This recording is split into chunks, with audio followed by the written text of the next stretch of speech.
Hi hello friends, welcome to my channel Gauri Kalyana ಧಾರಾವಾಹಿಯ ಶುಕ್ರವಾರ ಸಂಚಿಕೆಯಲ್ಲಿ ಏನಾಗುತ್ತೆ ಅಂತ ನೋಡೋಣ. ನೀವಿನ್ನೂ ಸಬ್ಸ್ಕ್ರೈಬ್ ಆಗಿಲ್ಲ ಅಂದರೆ ದಯವಿಟ್ಟು ನನ್ನ ಚಾನಲ್ಗೆ ಸಬ್ಸ್ಕ್ರೈಬ್ ಮಾಡಿ ಸಪೋರ್ಟ್ ಮಾಡಿ ಸ್ನೇಹಿತರೆ. ವಿಡಿಯೋ ಇಷ್ಟ ಆಯಿತು ಅಂದರೆ ಒಂದು ಲೈಕ್ ಮಾಡಿ. ಸಂಚಿಕೆ ಆರಂಭದಲ್ಲಿ ಈ ಕಡೆ ಗೌರಿ ಆಫೀಸಲ್ಲಿ ಮೀಟಿಂಗ್ಗೆ ಅವಳು ಸಹ ಜಾಯ್ನ್ ಆಗ್ತಾಳೆ.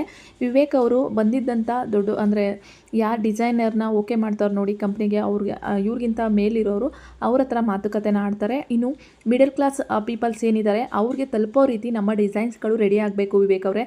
ಅದಕ್ಕೆ ನಿಮ್ಮ ಹತ್ರ ಯಾರು ಡಿಸೈನರ್ಸ್ ತುಂಬ ಚೆನ್ನಾಗಿದ್ದಾರೆ, ಇಲ್ಲ ಬೇರೆ ಯಾರನ್ನಾದ್ರೂ ನೀವು ಹೊಸದಾಗಿ ಅಪಾಯಿಂಟ್ಮೆಂಟ್ ಮಾಡ್ಕೋತೀರಾ ನೋಡಿ ಅಂತೇಳ್ಬಿಟ್ಟು ಅವ್ರು ಹೇಳ್ತಾ ಇರ್ತಾರೆ.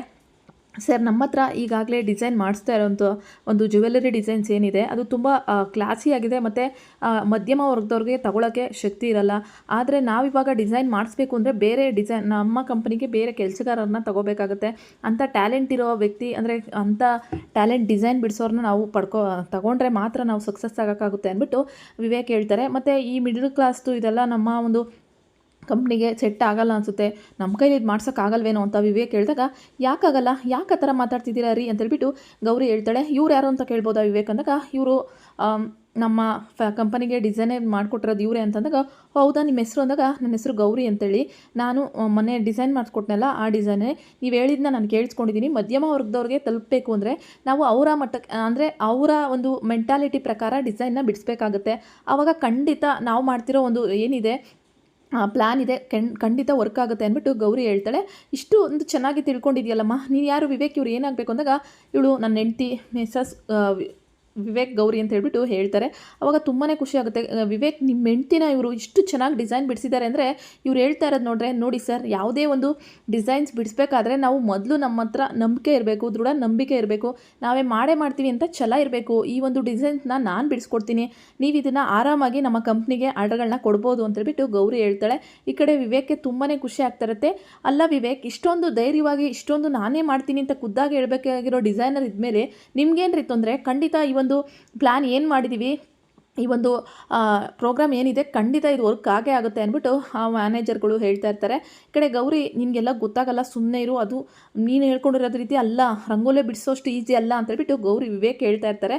ಗೌರಿ ಇದ್ದೋರು ರೀ, ನನಗೆ ಗೊತ್ತು, ಇವಾಗ ನೀವು ನನ್ನನ್ನು ಡಿಸೈನರ್ ಅಲ್ಲ ಅಂತ ಹೇಳ್ಬಿಟ್ಟು ತ್ರಿಷಾ ಅಂತ ಅಂದ್ಕೊಂಡಿದ್ರೆ ತಾನೆ, ಅವಾಗ ನಾನು ಡಿಸೈನ್ ಬಿಡಿಸ್ದೆ ತಾನೆ, ಬೇಕಿದ್ರೆ ನಾನು ಸ್ಯಾಂಪಲ್ಗೆ ಒಂದೆರಡು ಡಿಸೈನ್ಸ್ನ ಹಾಕಿ ತೋರಿಸ್ತೀನಿ, ಆಮೇಲೆ ನಿಮ್ಗೆ ಇಷ್ಟ ಆದರೆ ಓಕೆ, ಇಲ್ಲ ಅಂದರೆ ಈ ಪ್ಲ್ಯಾನ್ನ ಬೇಡ ಅಂತಲೇ ಹೇಳ್ತೀನಿ ಅಂದ್ಬಿಟ್ಟು ಗೌರಿ ಹೇಳ್ತಾಳೆ.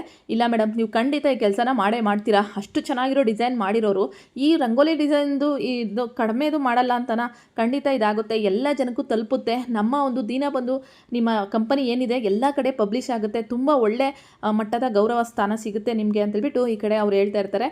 ಅಲ್ಲ ವಿವೇಕ್, ಇಷ್ಟು ಚೆನ್ನಾಗಿ ಡಿಸೈನ್ಸ್ ಮಾಡೋರು, ಇಷ್ಟು ಚೆನ್ನಾಗಿ ವರ್ಕರ್ಸು ನಿಮ್ಮ ಮಿಸ್ಸಸ್ಸೇ ಇಲ್ಲಿ ಬಂದು ಕೆಲಸ ಮಾಡ್ತಾ ಇದ್ದಾರೆ ಅಂದರೆ ನೀವು ಇನ್ನೂ ದೊಡ್ಡ ಮಟ್ಟಕ್ಕೆ ಬೆಳಿಬೋದು ಅಂತೇಳ್ಬಿಟ್ಟು ಹೇಳ್ತಾ ಇರ್ತಾರೆ. ಇಂಥವ್ರನ್ನ ಕೆಲಸಕ್ಕೆ ಸೇರಿಸ್ಕೋಬೇಕು ಅಂತ ನಾನು ಹೇಳ್ತಾ ಇಲ್ಲ, ಬಟ್ ನಿಮ್ಮ ಹೆಂಡ್ತಿನೇ ಇಷ್ಟೊಂದು ಎಜುಕೇಟೆಡ್ ಆಗಬೇಕಾದ್ರೆ ನೀವು ಬೇರೆ ಕಡೆ ಕೆಲಸಗಾರರನ್ನ ತಗೊಳ್ಳೋ ಚಾನ್ಸಸ್ಸೇ ಇಲ್ಲ ಅಂತೇಳ್ಬಿಟ್ಟು ಆ ವ್ಯಕ್ತಿಗಳು ಹೇಳ್ತಾ ಇರ್ತಾರೆ. ಏನಪ್ಪ ಇವಳು ಇಷ್ಟೊಂದೆಲ್ಲ ಮಾತಾಡ್ಬಿಟ್ಲಲ್ಲ ಅಂತೇಳಿ, ಸರಿ ಓಕೆ ಸರ್, ನಾವು ಮತ್ತೆ ಸಿಗ್ತೀವಿ, ಎಲ್ಲವೂ ನೀವು ಕಳಿಸ್ಕೊಡಿ ನಮಗೆ ಅಂತೇಳ್ಬಿಟ್ಟು ಆ ವ್ಯಕ್ತಿಗಳು ಅಲ್ಲಿಂದ ಹೋಗ್ತಾರೆ. ಮೇಡಮ್, ನಿಮಗೆ ಒಳ್ಳೆ ಭವಿಷ್ಯ ಇದೆ, ಮುಂದೆ ಬಿಸ್ನೆಸ್ಸಲ್ಲಿ ಒಳ್ಳೆ ಒಂದು ಬೆಳೀತೀರಾ ನೀವು ಅಂತೇಳ್ಬಿಟ್ಟು ವಿಶ್ ಮಾಡಿ ಹೋಗ್ತಾರೆ. Thank you so much sir, ನಮಸ್ಕಾರ ಅಂತೇಳ್ಬಿಟ್ಟು ಗೌರಿ ಹೇಳ್ತಾಳೆ. ಇನ್ನು ಸಾಕು, ಇವಾಗ ಏನೋ ದೊಡ್ಡದಾಗಿ ಹೇಳಿ ಕಳಿಸ್ಬಿಟ್ಟದಲ್ಲ, ನೀನು ಖಂಡಿತ ಡಿಸೈನ್ಸ್ ಮಾಡ್ತೀಯ ಅಂದಾಗ, ನಿಜವಾಗ್ಲೂ ಮಾಡ್ತೀನಿ ರೀ, ಯಾಕ್ರಿ ಡೌಟಾ, ಬೇಕಿದ್ರೆ ನೀವು ನನ್ನ ಜೊತೆ ಬಂದು ಕಾರಲ್ಲಿ ಕುತ್ಕೊಂಡು ಡಿಸೈನ್ಸ್ ಬಿಡಿಸ್ಬೋದು ಅಂತೇಳ್ಬಿಟ್ಟು ಗೌರಿ ಕಾಲು ಎಳಿತಿರ್ತಾಳೆ. ಅಮ್ಮ ತಾಯಿ, ಆಯಿತು ಸುಮ್ಮನೆ ಇರು, ನೀನು ಪರ್ಸ್ನಲ್ಗೂ ಇಲ್ಲಿ ಕೆಲಸಕ್ಕೂ ಒಂದಕ್ಕೂ ಹೋಲಿಸ್ಬೇಡ ಅಂತೇಳ್ಬಿಟ್ಟು ವಿವೇಕ್ ಮೊದಲೇ ನೋಡ್ತಾ ಇರ್ತಿರಲ್ಲ. ಗೌರಿ ಇದ್ದೋಳು, ಯಾಕ್ರಿ ಇಷ್ಟೊಂದೆಲ್ಲ ಕೋಪ ಮಾಡ್ಕೊತೀರಾ, ನಿಮ್ಗೆ ಯಾಕೆ ಡಿಸೈನ್ಸ್ ತಾನೇ ನಾನು ಬಿಡಿಸ್ಕೊಡ್ತೀನಿ ಅಂತ ಗೌರಿ ಹೇಳ್ತಾಳೆ. ಸರಿ ಆಯಿತು, ಹಿಗ್ಗಿದ್ದು ಸಾಕು, ಸ್ವಲ್ಪ ಹೋಗು ಆಚೆ ಅಂತೇಳ್ಬಿಟ್ಟು ಹೇಳ್ತಾ ಇರ್ತಾರೆ. ಸರಿ ಸರ್, ನಾನೇ ಮನೆಗೆ ಹೋಗ್ಬೇಕಾ, ನೀವು ಬಿಡಲ್ವ ಅಂದಾಗ, ನಾನೇ ಬಿಡ್ತೀನಿ, ಸ್ವಲ್ಪ ಒಂದು 5 ನಿಮಿಷ ಮೀಟಿಂಗ್ ಇದೆ, ಮಾತಾಡಬೇಕು ಅಂತೇಳ್ಬಿಟ್ಟು ವಿವೇಕ್ ಸುಮ್ಮನಾಗ್ತಾರೆ. ಅಷ್ಟರಲ್ಲಿ ಶ್ಯಾಮು ಈ ಕಡೆ ಶ್ಯಾಮ್ಗೆ ಫೋನ್ ಮಾಡಿ ಮನೆ ಪರಿಸ್ಥಿತಿ ಹೇಳ್ತಾರೆ. ಶ್ಯಾಮ್ ಅವರು ಅದಕ್ಕೆ ಇದನ್ನು ತಿಳಿಸ್ಬೇಕು ಅಂತ ಆಫೀಸ್ ಹತ್ರನೇ ಬರ್ತಾರೆ. ವಿವೇಕ್ ಮತ್ತು ಗೌರಿ ಇಬ್ಬರು ಮಾತಾಡಿಕೊಂಡು, ಇನ್ನು ಮುಂದೆ ಇದೇ ರೀತಿ ಒಳ್ಳೆ ಡಿಸೈನ್ಸ್ನ ಮಾಡಬೇಕು ಗೌರಿ ಅಂದಾಗ, ಖಂಡಿತ ಮಾಡೋಣ ರೀ ಅಂತೇಳ್ಬಿಟ್ಟು ಗೌರಿ ಹೇಳ್ತಾ ಇರ್ತಾಳೆ. ಇನ್ನು ನಿನಗೂ ಏನಾದರೂ ಬೇರೆ ಪೋಸ್ಟ್ ಏನಾದರೂ ಬೇಕಾ ಅಂತಂದಾಗ, ರೀ ನೀವು ನನ್ನ ಗೌರಿಯಿಂದ ಹೆಂಡ್ತಿ ಪೋಸ್ಟ್ಗೆ ಪುಣ್ಯವತಿ ಅಂತ ಹೆಂಡ್ತಿ ಅನ್ನೋ ಪೋಸ್ಟ್ ಕೊಟ್ಬಿಟ್ರೆ ಅಷ್ಟೇ ಸಾಕು ರೀ, ಬೇರೆ ಯಾವುದೇ ಪೋಸ್ಟ್ ಬೇಡ ನನಗೆ ಅಂತೇಳ್ಬಿಟ್ಟು ಗೌರಿ ಹೇಳ್ತಾ ಇರ್ತಾಳೆ.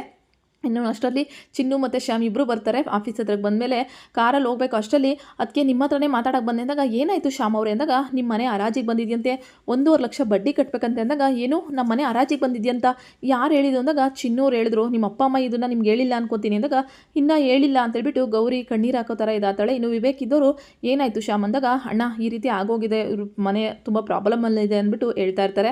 ಇವ್ರ ತಂದೆ ಮನೆ ಮಾರಲಿಕ್ಕೆ ಅಂತಲೇ ಇಟ್ಬಿಟ್ಟಿದ್ದಾರೆ ಅಂತೇಳಿ. ಸೊ ಅವಾಗ ಏನು ಮಾಡೋದು ಒಂದು ಗೊತ್ತಾಗ್ತಾ ಇಲ್ವಲ್ಲ ವಿವೇಕ್ ಅವರೇ, ಇದಕ್ಕೆ ಏನು ಸಜೆಷನ್ ಮಾಡೋದು? ನಿಮ್ಮ ಹತ್ರ ನಾನು ದುಡ್ಡು ಕಾಸನ್ನ ಕೇಳಲ್ಲ, ಆದರೆ ಒಂದೇ ಒಂದು ಸತಿ ನಾನು ನಮ್ಮ ಅಪ್ಪ ಅಮ್ಮನ ಜೊತೆ ಮಾತಾಡಬೇಕು, ಅದಕ್ಕೆ ಪರ್ಮಿಷನ್ ಕೊಡ್ತೀರಾ ಅಂತೇಳ್ಬಿಟ್ಟು ಗೌರಿ ಕೇಳ್ತಾಳೆ.